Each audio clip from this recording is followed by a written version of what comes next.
Kenya has already begun experiencing the effects of climate change with prolonged drought that was shortly followed by flooding.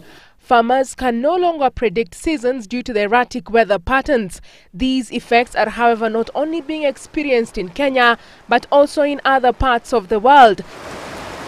It is for this reason that thousands of world leaders, delegates and journalists from around the world are at Copenhagen in Denmark to hold talks on how to reduce the impact of climate change.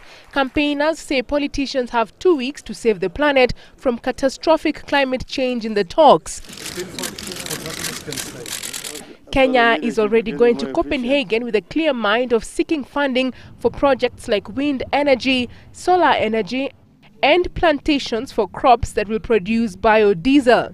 Most of these are new technologies which are generally more expensive.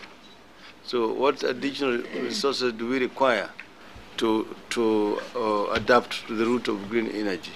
We are going to Copenhagen with a clear shopping list of what we need.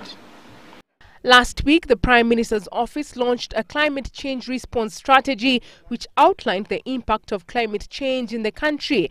There has been raging debate between rich and poor nations over who has contributed the most to the warming of the climate, and the rich countries should help fund green energy projects in poor nations to ease the impact of climate change.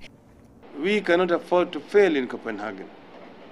That's why diplomacy is going to be required. Sobriety is going to be required in Copenhagen. The Copenhagen climate talks will run through to the 18th of December. US President Barack Obama will also be attending the talks. Olivia Ketch, Citizen TV.